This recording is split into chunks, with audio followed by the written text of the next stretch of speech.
A conservative worldview would take account of what people actually want as expressed by what they do, not by what they should want. And I feel like everything has gotten, think tank world is so abstract.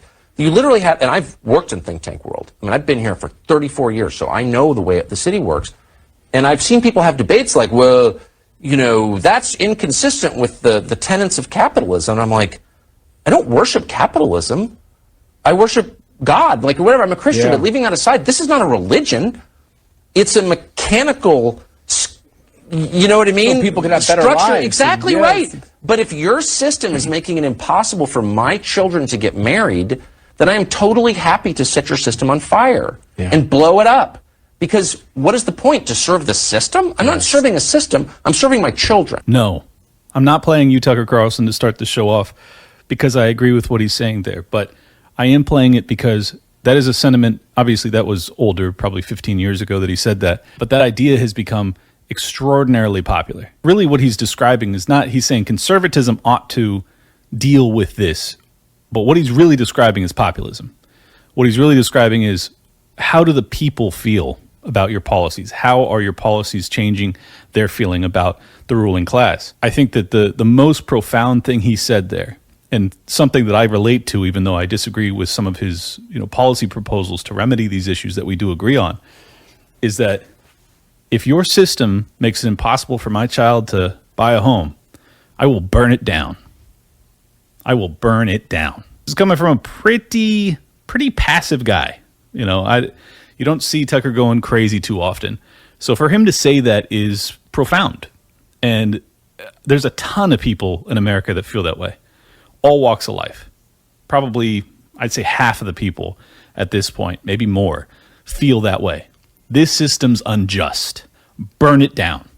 I don't care what comes next. What is bad.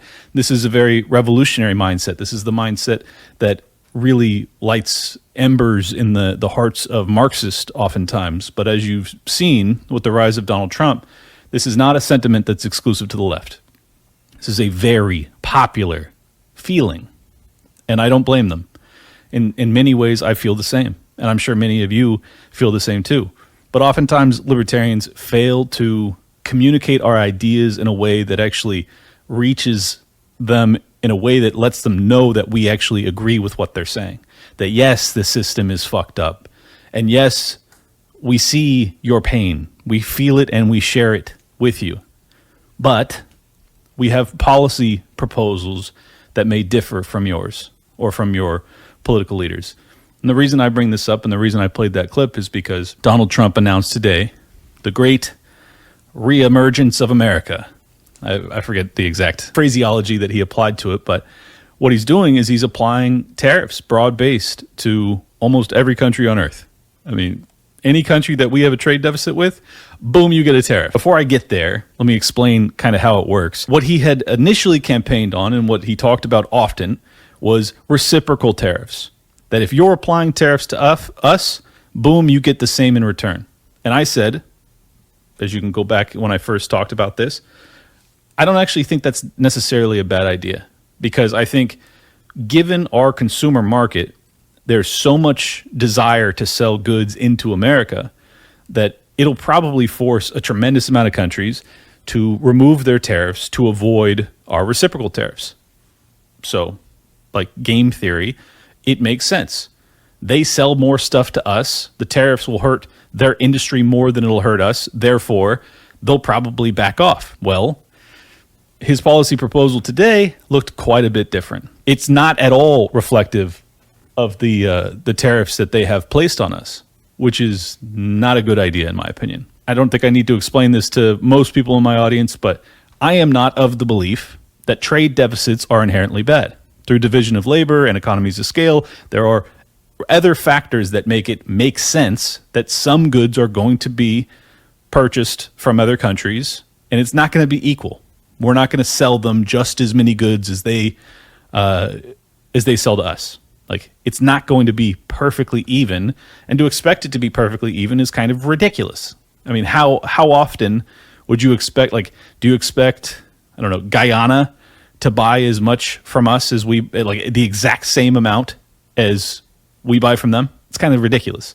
So I don't think that trade deficits per se are the problem. Sometimes they can get out of hand, but I think the real problem was the unfair trade practices that we were dealing with. That so many countries, and this is a problem that I don't think enough libertarians talk about, our country was being tariffed just bloody nose level to much of the rest of the world. EU, Canada, tariffing us into oblivion. We're talking triple-digit tariffs on some goods, like astronomical levels. And we weren't responding. We were just like, cool, our industry can't sell to you, you can sell to us, and that's just how the world works. Well, I don't think that's fair. And I think that a reciprocal tariff policy where, hey, you tariff us, we're gonna return the favor. Maybe you don't want to do that. That's probably a good negotiating chip given how big our consumer market is. Unfortunately, that's not what Trump's doing. He is just trying to deal with trade deficits and doing so with tariffs. And I'll just be honest with you, for the life of me, I cannot, just to be clear, cannot understand why you would formulate it that way. And just to give you an example of what I'm talking about, Ford, I think he was the mayor of Ontario, he said earlier today that they're prepared to get rid of all Canadian tariffs if we won't implement ours against theirs. You have tariffs on a whole number of products. That's right. And we'd be willing to take those off tomorrow if he took all the tariffs off. And I'm like, hooray, your plan worked, Trump. Your reciprocal tariff threats scared the shit out of them. They backed off, signed the deal. They don't tariff us. We don't tariff them. That's actually free market trading. Boom. Bob's your uncle. Let's go. Now, it doesn't look as if it's going to play that way. And I think that's a big mistake. This now appears to me not to be what he campaigned on in terms of this is going to be reciprocal and I'm going to use it to negotiate tariffs to be as low as possible to help free up the free market, to actually make the market free. That's not what he's doing. Now what he's trying to do is essentially make so much money from tariffs that he can then reduce the income tax. Now, don't get me wrong. I like that idea a lot. I would love more than anything, and I would absolutely trade 1,000 times out of 1,000. You get rid of the income tax on the American people, charge tariffs on the rest of the world to offset it if you can. Awesome. But here's the truth. Mathematically, it just doesn't work, folks. You would have to bring in north of $5 or $6 trillion annually from tariffs. There's just no way you're going to be able to get that much from tariffs. There's just no way. I mean, I'd love to be proven wrong, but it's not going to happen. Like the income tax, what they take in is not going to be replaced entirely from tariffs. So what we're going to end up with is probably some income tax cuts, which is good, but then we're going to also have to bear the cost of the tariffs that are placed on the goods that we import. So we're going to end up paying it kind of anyways. Now you can buy American and that's all good, but overall, I think that it's probably not going to work out. Now, as I said to start this off, I think that there's a chance that they find a glide path if they use these as negotiating chips. Doesn't look like that's what he's doing. It looks as if he is genuinely trying to generate trillions of dollars in revenue via tariffs. I mean, this is a level, it's a scale of trade war that I don't think can be successful. Like, I don't know how you can do this and not end up in a severe recession. It's going to be very hard. I'll just say it like that. Like, it's not impossible, but it's going to be challenging. And I just think that it's very important that people understand this, that like what he's doing is essentially taking the game of Monopoly and changing the rules. Like, he's not just moving the pieces around a little bit. He's not rolling doubles. He's not landing on free parking and picking the cash up out of the middle. I don't know if you played that way. That's how I played. Always put 500 in the middle. He is changing the rules of the game. He's basically putting a cost on every space that you land on for foreigners. And he's hoping or expecting that they're not going to return that favor in kind. And the truth is, many of them are going to.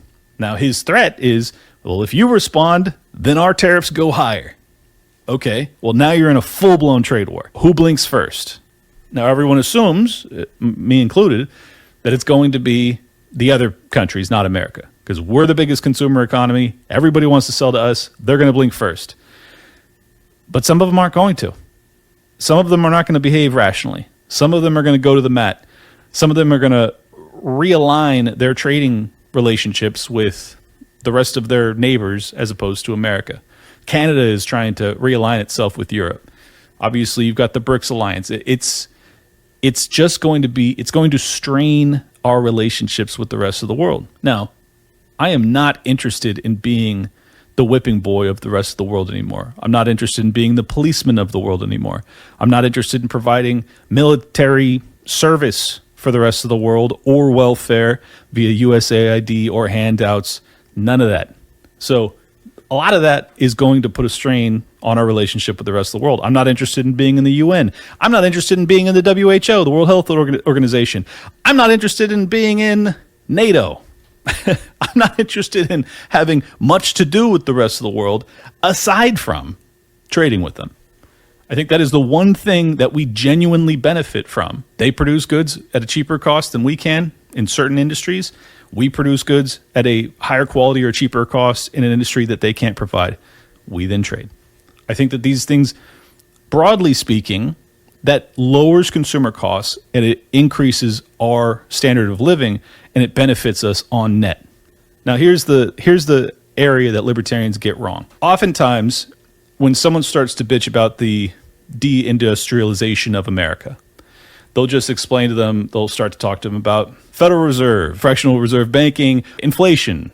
Like you can take it a lot of different directions from just a free market libertarian capitalist kind of mentality to explain away much of this. You can talk about, as I already did, with division of labor and how this ultimately is a net benefit to us. But the mistake that people make all the fucking time is that they do not actually address how justifiably pissed off they are. That yes, your birthright as an American, coming up in an economy that was blossoming throughout most of your life and has now gone to shit, is in fact shitty and is in fact something that you ought to be pissed off about. And we are as much, if not more so, pissed at everything that's happened.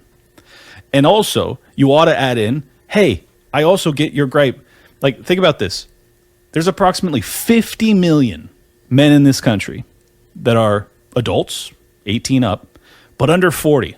50 million that never had a good economy, that came up right into the teeth of '08, the recession there, then had basically a shit economy throughout the 20-teens. Then they had COVID and lockdowns and inflation. On top of that, they're also the generation that came up where men were the bane of everyone's existence. They were the whipping boy for all of civilization. They had, and then, on top of that, there was HR and DEI departments that said, you must hire women before you hire any of these men. I don't give a fuck if they're more qualified. I don't care. Do you think it helps if you just go to that guy and you say, yeah, well, it's inflation in the Federal Reserve and blah, blah, blah. Like, do you think he wants to hear any of that? Or do you think he wants to hear from Donald Trump going, I'm going to bring your jobs back. You know that job that your grandpa had in that factory? That he was able to afford a home and get married and have kids and afforded a retirement. Oh, what an idea. A vacation every once in a while. A Rolex when he retires. I'm bringing that back for you. If you can't understand why that's appealing to this immense, wave of young men, well, you're never going to reach them. You have to grapple with that fact that it sounds great and they're going to obviously like what he has to say here. It doesn't necessarily matter whether or not he's going to successfully deliver on it because he's already got their votes, including mine, which I'll get into in a second. If you can't actually deal with their genuine grievances, they're going to disregard what you have to say. And honestly, they probably should. They probably shouldn't listen to you because you're not actually listening to them. You're not actually hearing what they're saying. They're pissed. They've been rug pulled their entire fucking lives, and they're looking for revolutionary change to remedy it. And I don't blame them. I think only then might they listen to your free market economic explanation to everything that's going on in the world. And only then, maybe, they'll consider the solutions that you might recommend versus the one that Trump is offering. And a good example of this is Batia Ungar-Sargon. I think I pronounced that right. She went on Piers Morgan today, and I want to play this clip for you. What I find so frustrating about the conversation around tariffs is that we all agree on the problem. We all agree that the deindustrialization of America led to the downward mobility of the American working class, deaths of despair, people working multiple jobs and not being able to afford the American dream. We all agree that it is deeply unfair for the American middle class to be bearing the burden of unfair tariffs from other countries. We all agree that it is great for the president to have leverage in order to demand reasonable things, like that countries stop allowing fentanyl to murder 100,000 Americans every year, and that Mexico do its part to police its own border. And yet when somebody has the courage to show up and say to Wall Street, screw you, I am waging war. I'm waging class warfare on behalf of the American working class. And you elites in Wall Street, you do what you need to do because I'm not going to stop fighting for the American working class. Suddenly, everybody is sitting around going, oh no, the stock market. Yeah, the stock market looks like that because the rich are punishing Trump for siding with the neglected and humiliated American working class over them. So you get the idea. Passion, understanding, sympathy for the plight of these young people. That's all good. Here's where she goes astray. She's an economic ignoramus. Sorry. I'm just going to say it. I'm sure she's a nice gal. I'm sure she's very nice. But she's a socialist at the end of the day. And she's a maximal protectionist. And she's totally not telling you the truth. And that's probably what I should have led with as opposed to being just a dick about it. She's not telling you the truth. She's saying, this is the capitalist punishing Trump. Excuse me. Hello. Hi, Clint here. Actually, Trump is fighting to assist BlackRock, the largest money manager on planet Earth in human history, in acquiring the Panama Canal over the CCP. Now, I will say, I'd probably prefer BlackRock to own it than the CCP. Sure, whatever. It's not a huge difference to me, to be honest. But yeah, I guess I would prefer it to be an American company that we can apply leverage to. But that is not fighting Wall Street, Batia. You liar. That's not fighting for the little guy. It's really not. It's fighting for Wall Street. It's fighting on behalf of Wall Street in a massive way, an astronomical way. But you see how compelling a rant like that is. If you set aside your brain and you set aside all of the facts that she gets wrong, you just go, that sounds great. Look at her. I mean, she is fired up. She's fighting for the little guy, the middle class, the poor, against Wall Street. That sounds great. If you don't have, a chicken in the pot and a pot to piss in, you're like, fuck yeah, this lady rocks and Trump is my guy. And I'm not saying Trump shouldn't be your guy. I'm not saying that. I'm just saying it's really important that you actually tell the truth, that you actually say who's going to benefit from this stuff. And I made a post a little bit earlier tonight. I said a potentially grim prediction for you. Deporting illegals while simultaneously adding tariffs, ostensibly to create factory jobs, will end up creating major labor shortages. Now, the reason I said that is because I don't think that we have enough people that actually want those jobs, or more importantly, are capable of doing industrial level labor, at least not in the short term. It's going to take years to ramp up and train all these people. Anyways, and I said that void will likely be filled by robots, not people. I hope I'll be proven wrong on this. And I just want to read you a reply that I got because it was so over the top. This is exactly the energy or the audience that someone like Batia and Trump speaks to and resonates with tremendously. He said, "You are right, Clint. We should embrace the complete destruction of the middle class. I'm sure your children will appreciate the fact that you stood up for the globalists while they struggle to figure out what service economy job they prefer, barista or gas station sales clerk.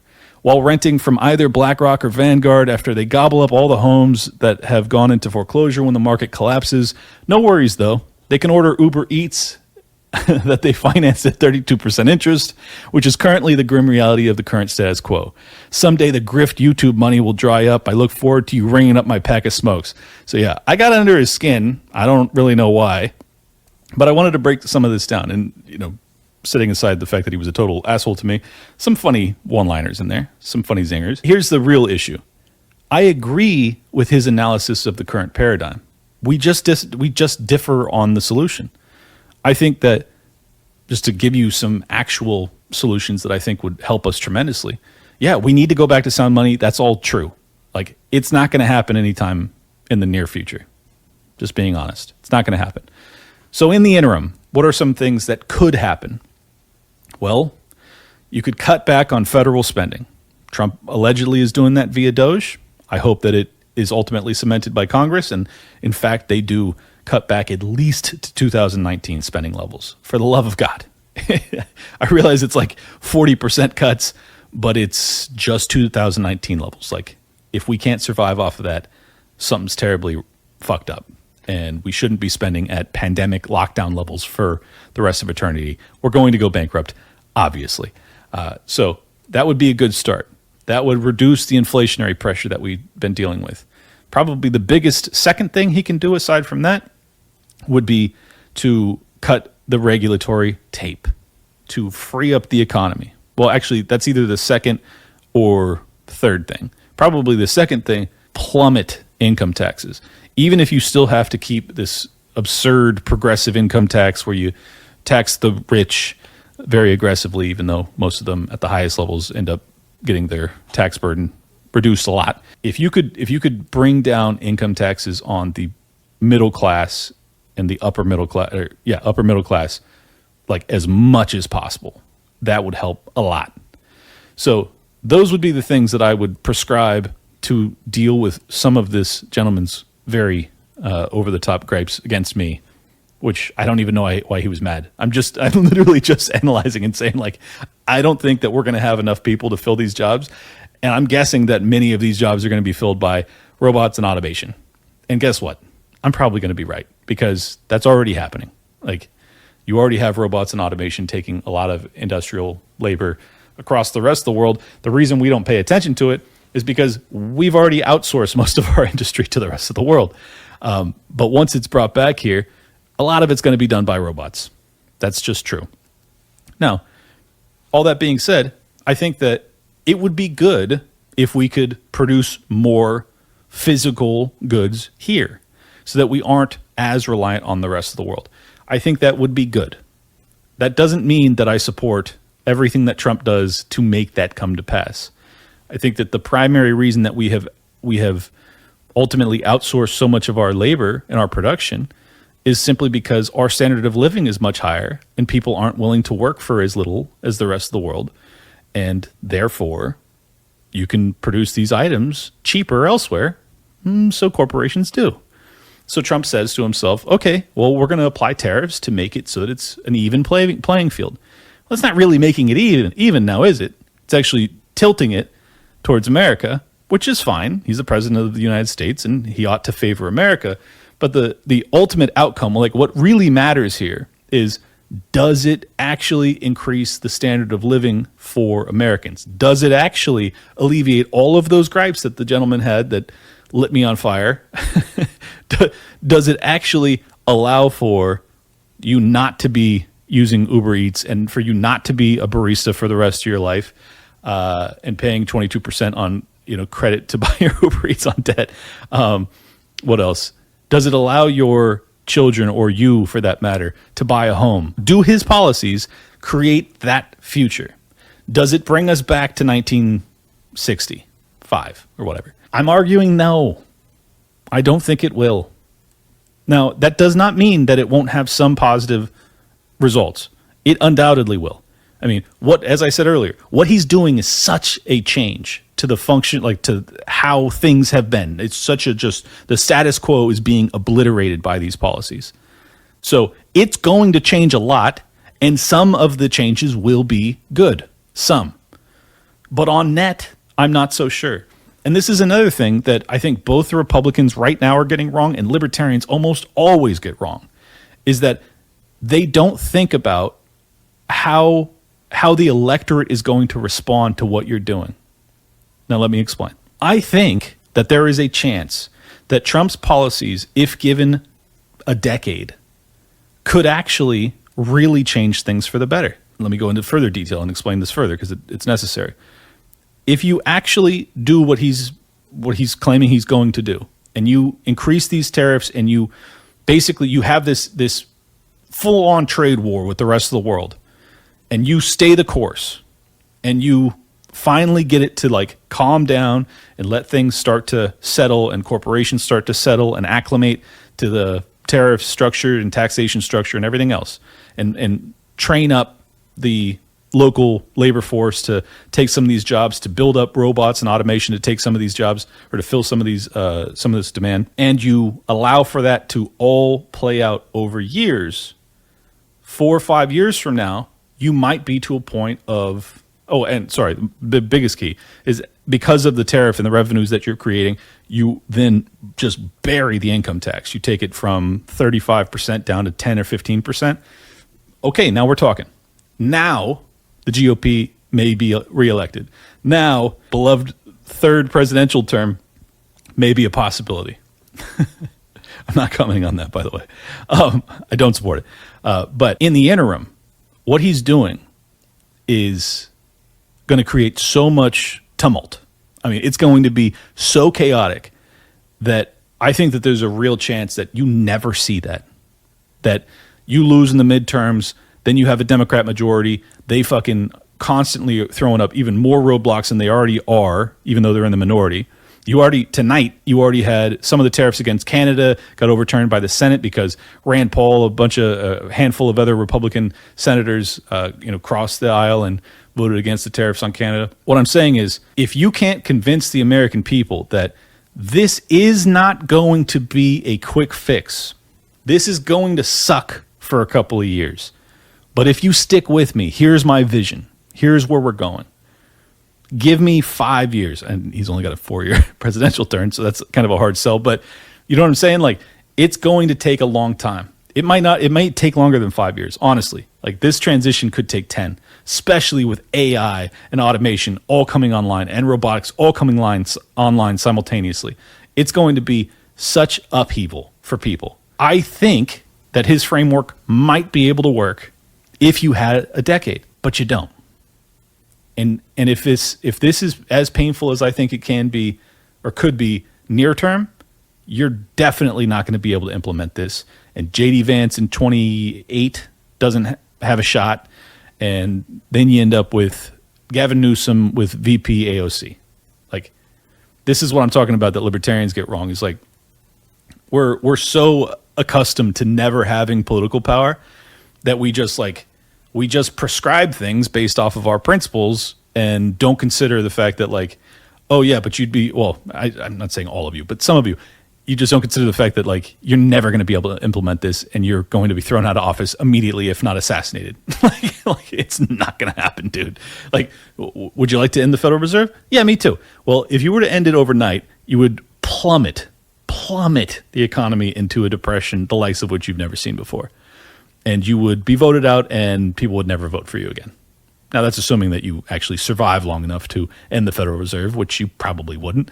But this is what I'm saying, is like, you have to think about practicality. Can I actually accomplish this? Or can't I?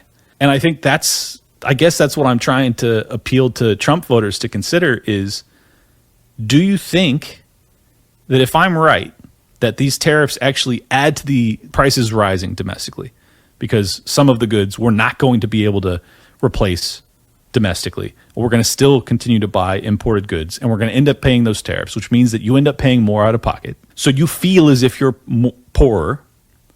Now, if you're one of the people that gets an industrial job 12 months from now and you're making $120K a year, you may be like, yeah, my life's better and this is all good.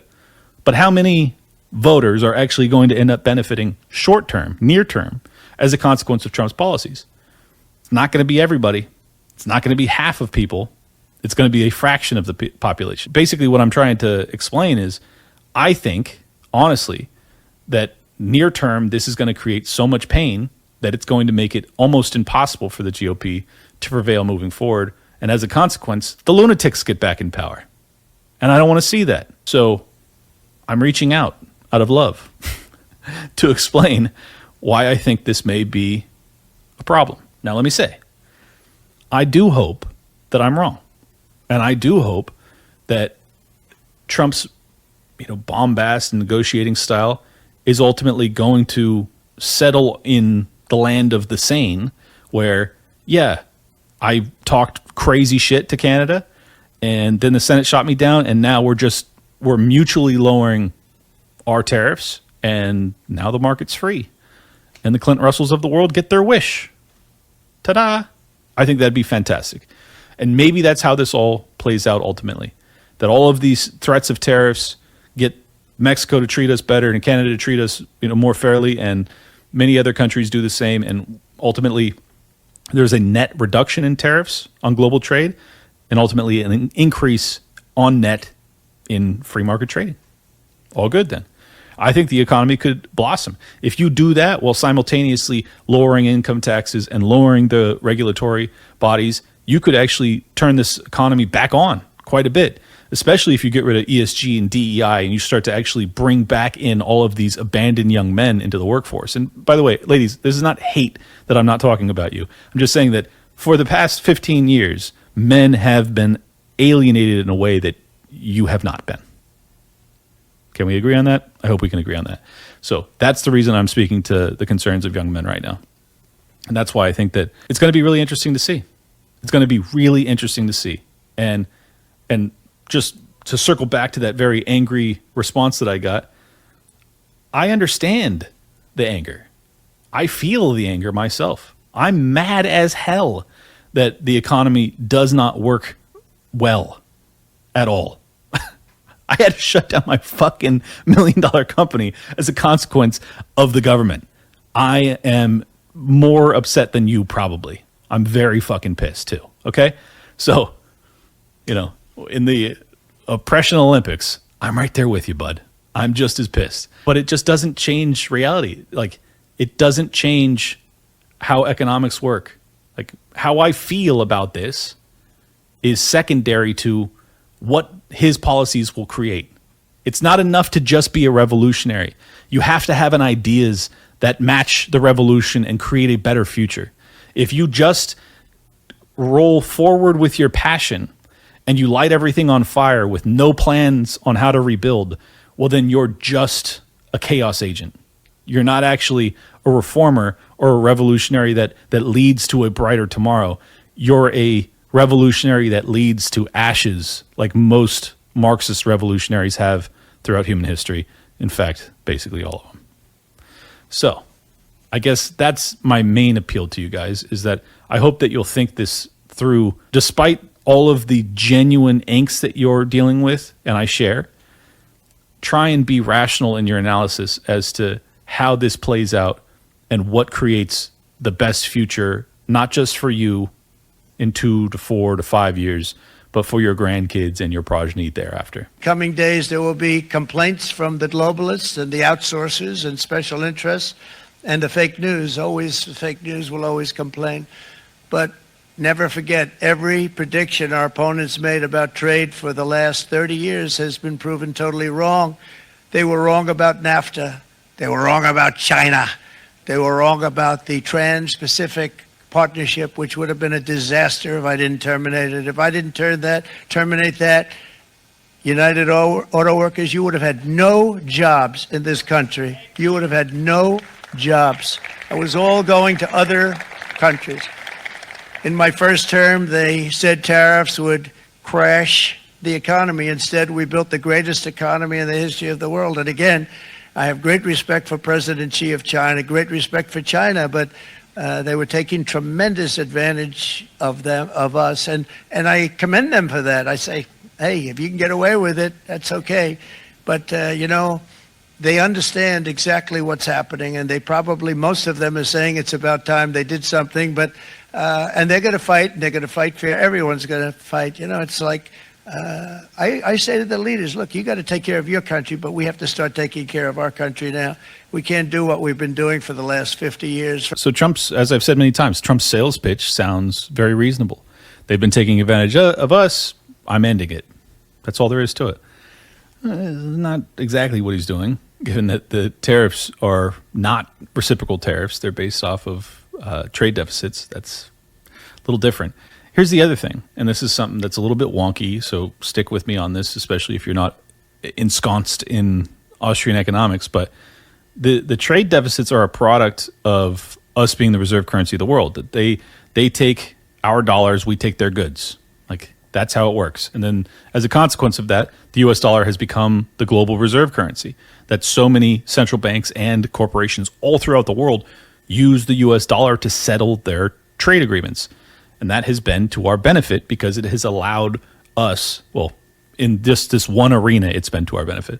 It has allowed us to live way above our means and borrow way more. I'm talking from the governmental level, not from the personal level. It's been to our destruction largely. But from the governmental level, it has allowed them to spend and borrow and print and do all sorts of insane fucking shit that has made us feel rich while we were buried in debt. On net, not a good thing for the people, but for the government, like, if you lose that ability, which this trade war does have the capacity to do, I want to be very clear about that, it could, well then, we're in for a lot of trouble. And that's what brings me to kind of the more theoretical, conspiracy theorizing, part of the show. And it makes me wonder, honestly, if Trump is if he's circling away from the dollar, if, like, they've been talking about doing stable coins. And I'll just be honest with you, I don't understand it enough. I need to bring on, I don't know, Guy Swan or somebody to talk this through. But it does make me wonder if they're going to try and get away from the US dollar in some way, replace it. I don't know how, if Jubilee, wipe out the national debt. I don't know what the fuck they're thinking, but you have to maintain, I think you have to maintain trade deficits so that there's enough US dollars throughout the rest of the world by which they can settle their deals. And if you don't do that, I just think that they're going to have to start to trade in a different currency, in which case you lose that ability to borrow and print and spend into oblivion like you have been. And I guess maybe that process is coming to its natural end anyways, because we're 37 trillion in debt, and we're already paying more than $1 trillion in interest. And maybe Trump's economic advisors are saying, look, this house of cards is over anyways, and we've got to rip the Band-Aid off. And it can either happen naturally, or we can try and do it on our own. Sorry, as you can tell, I'm thinking this through as I talk about it, but as I do with the rest of the show, to be honest. But I just think it's a really interesting, question that we should all be asking ourselves. Like, what is the real game plan here? Like, there's big changes happening. I mean, for instance, Elon kind of has this huge 180 politically, goes hardcore Democrat, becomes Republican, aka the dark MAGA, the biggest Trump supporter on the planet. Well, he is actively creating these unbelievable robots through, I don't know if it's Tesla, I don't know what, one of his companies, one of his 4 Fortune 500 companies. He's creating these really amazing, like, lifelike robots that are he thinks there's going to be hundreds of thousands of them in a couple of years, millions of them in a decade, and basically it's going to replace so much of the labor force. And I'm just thinking to myself, like, if I want to put on my very black-pilled, I hate everybody and everybody's out to get me hat, I can do that. And he's just thinking, like, yeah, well, I'm going to get in bed with Trump because I'm going to ultimately, like, yes, we're going to bring back industry domestically, but we're not going to actually give those jobs to Trump supporters. We're going to basically just replace industry domestically with these robots, which I'm producing to the tune of, billions and billions of dollars into my pockets. It's possible. I'm just saying, it's very possible. There's just a lot of weirdness here. A lot of things that you gotta really think deeply about. Like, what is the actual game plan here? Like, where is this really headed? Setting aside all of the advertising spin, and I'm just here to look out for the little guy like Bhatia tried to do. It's like, you're getting the Panama Canal for BlackRock. spare me that this is for the little guy. It's the biggest corporation ever. Oh, God. It's just very dangerous. Anyways, now that I'm done blackpilling for a second, I want to address something because I got into a big, spat with Michael Tracy, who is a perennially disheveled gentleman, never looks as if he's seen a shower in his life. And yes, I'm starting off with ad hominem because he came at me sideways and I have no idea why. Here, I'll pull it up. I really don't even understand what this guy's beef is with me, to be honest, but this is what he had to say. So I posted this yesterday because there's been a lot of crazy Israel stuff and, crazy war drum beating when it comes to Iran. I said, yes, I voted for Trump. No, I will not support Lindsey Graham. Trump endorsed Lindsey Graham and Randy Fine. I said, no, I will not support Lindsey Graham, Randy Fine, hate speech laws for Israel, or a war with Iran. None of you have to support shitty ideas just because Trump told you to. And I think that my reasoning for having said that is fairly obvious, right? It's like I'm just trying to basically give voice to, not the voiceless, but to the Trump supporters that disagree with some of this nonsense, that are in fact opposed to another war in the Middle East, which I know, in my opinion, way more than half of Trump supporters are totally adamantly opposed to another war in the Middle East. So I don't think I'm talking out of school here, but it's like if you saw these endorsements for Randy Fine, who's this fucking bloodthirsty psychopath who just won his congressional seat in Central Florida. This guy fucking sucks. But as a consequence of that win, you've got every other MAGA influencer, just every MAGA influencer saying fucking Democrats spent $10 million trying to win this House race in Florida and they got beat by 10 points and blah, blah, blah. And they're all just celebrating. Totally ignoring the fact that Randy Fine fucking is a psychopath, like a legitimate psychopath. He's got these other tweets where he's celebrating the death and destruction of the Palestinians, saying, basically, I want to see the streets of Gaza overflow with blood. Like, he's a fucking blood-soaked psychopath, for real. Just dark human being. I just wanted to, as someone who did vote for Trump, I just wanted to let people know, yeah, it's okay to vote for fucking Trump and to still support Trump and to say, I don't agree with some of these endorsements. And no, the fuck, we are not fighting a war for Israel against Iran. We're not going to do it. So Michael Tracy responds. He says, quote, he's mad, he's quoting me to joke about or to clown on me. He says, yes, I voted for Trump, but I don't support the core initiatives of his administration. I'm somehow not embarrassed by this, which I found very funny. And I immediately lit him on fire. But that's setting that aside. Those aren't the core initiatives, okay? Like, you can pretend as if Trump campaigned on starting a war with Iran, but he didn't. Yeah, he said some off-the-cuff remarks that definitely gave me pause when it came to Iran. I'm not going to lie about that. But he also said, I want the best thing, best thing for the Iranians, and I want peace. I'm the president of peace. He would say that too. And he would say, I'm going to negotiate peace with Russia in Ukraine. Like, that was the primary message. He was saying, I don't want to continue. I don't want to see people keep dying. How many times did he say that on campaign trail? So to say that, Lindsey Graham and Randy Fine and going to war with Iran are the primary tenets of his campaign is just a lie, Michael. You lying, disheveled son of a gun, you. What are you talking about? Now, I just want to be very clear, and you can actually go back and watch this, and I would encourage you to do so. When I think that I titled it something like why I'm voting for Donald Trump.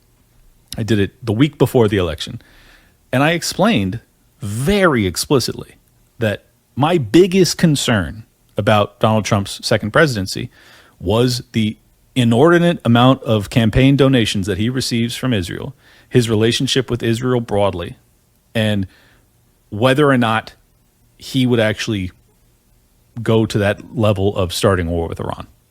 I said it explicitly. I said that was the biggest danger in voting for Donald Trump. But given the binary nature of our elections, I also said that we are on the precipice of World War III against the largest nuclear power on Earth in Russia.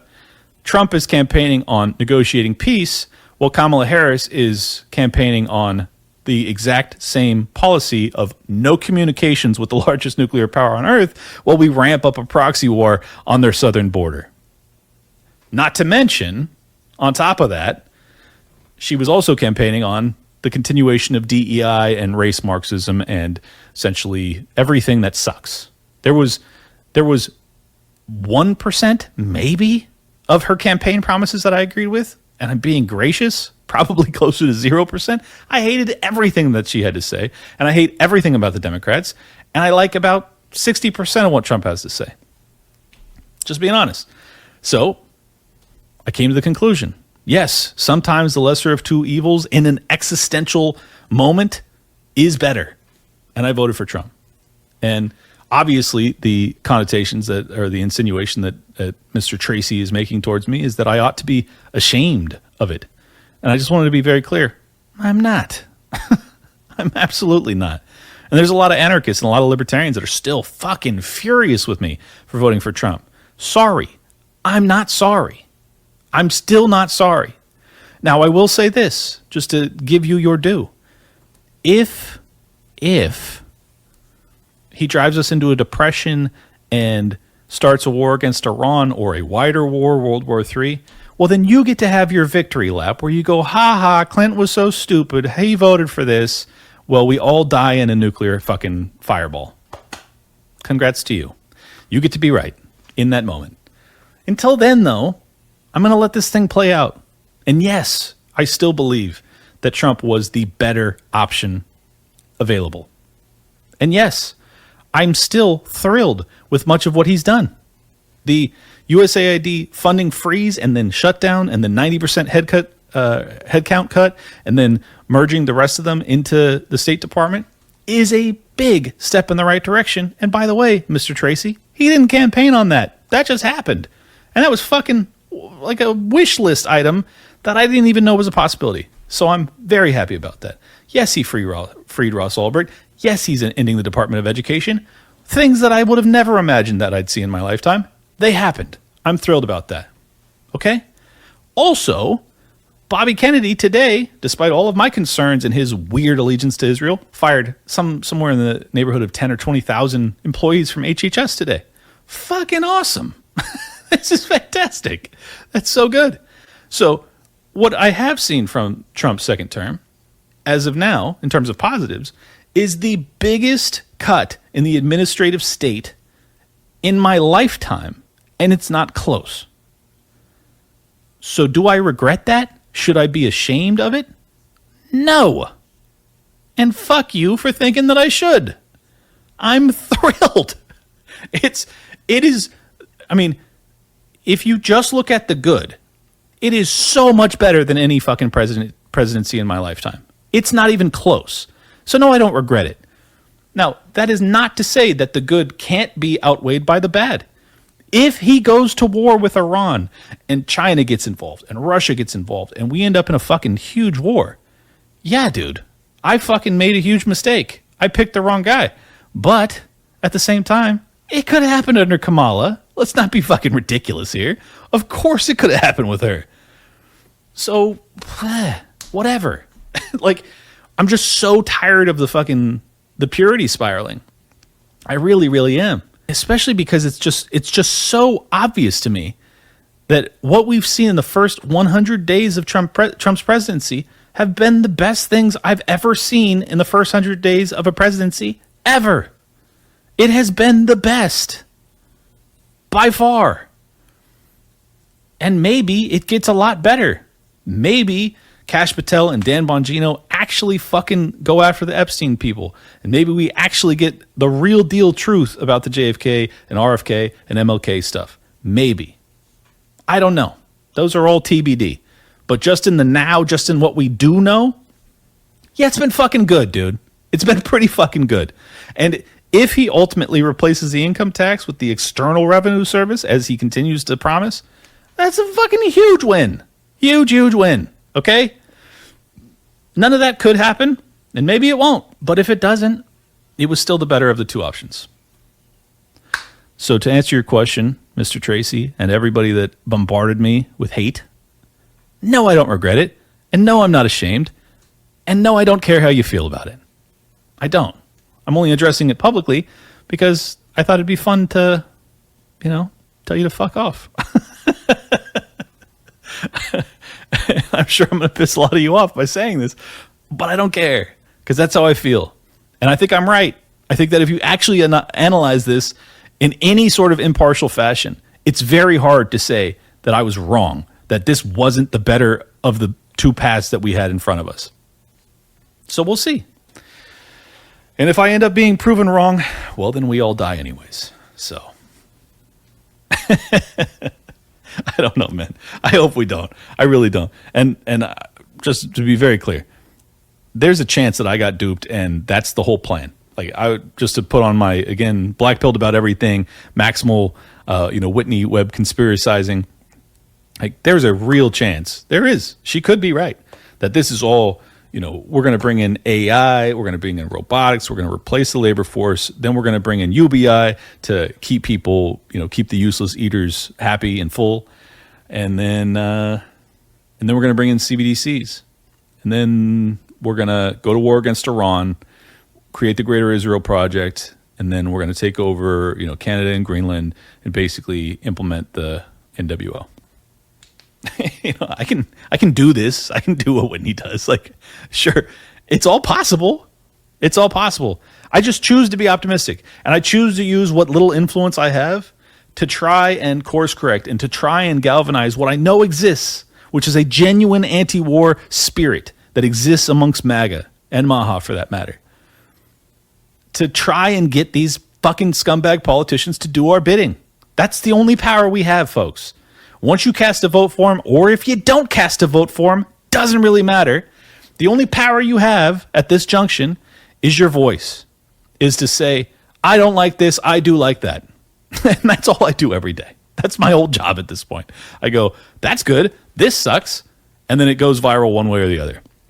And believe it or not, a lot of the shit that we say on the internet, especially when it creates trends, it does change their policy making. I've seen it happen in real time. They have proposed stuff and then backed off. They've delivered things that they didn't plan on delivering because we were so pissed about X, Y, or Z. Like, this White House absolutely does listen to the internet. It does. And Twitter in particular, aka X.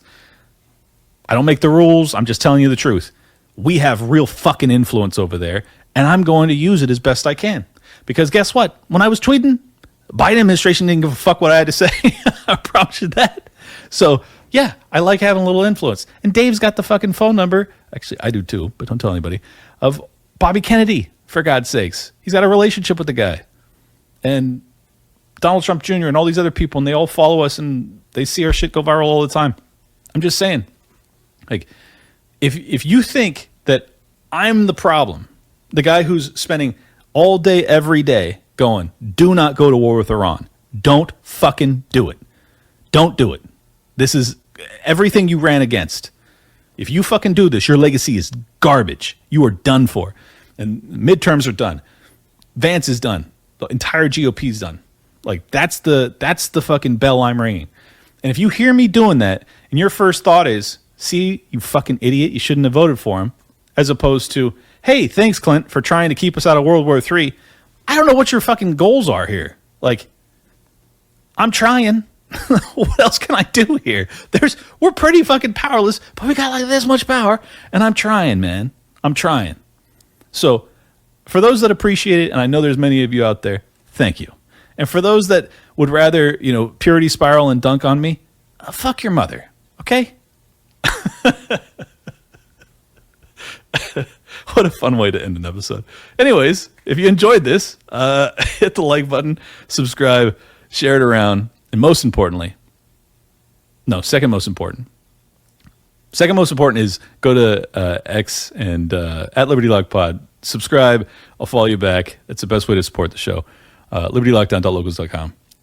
No, the real best way, though, as I've said before, pick up your kid, your grandparents, your mother, your father, your friend, your wife, your husband's phone right now and go to their podcatcher and subscribe to Liberty Lockdown. Don't say a fucking word, but make sure it has auto update and then put their phone back down. Don't tell them anything. And then when they start to sound like a libertarian or some lunatic, then you'll know that it's worked. And that's the best way to spread the show. I'm going to see if this works. It'll be so funny if I start to have people in the comments going like, my wife just put your fucking your podcast in my phone one day, and now I listen to every episode, and now I'm a base savage. That'd be cool. It'll happen. It'll work. I have a feeling. This is the long con to success here. By the way, very upset with the guy who's saying this YouTube grift. Dude, do you know how much money I make from YouTube? Like $400 a month. Calm the fuck down. If you think I would grift my way into $400 a month, Jesus Christ, I'm a way more expensive prostitute than that. You scumbag. All right. Love you guys. Peace. Welcome to Liberty Lockdown. Please scan your barcode. Your liberty ain't gone, but yeah, it's on hold. Where did it come from and where did it go?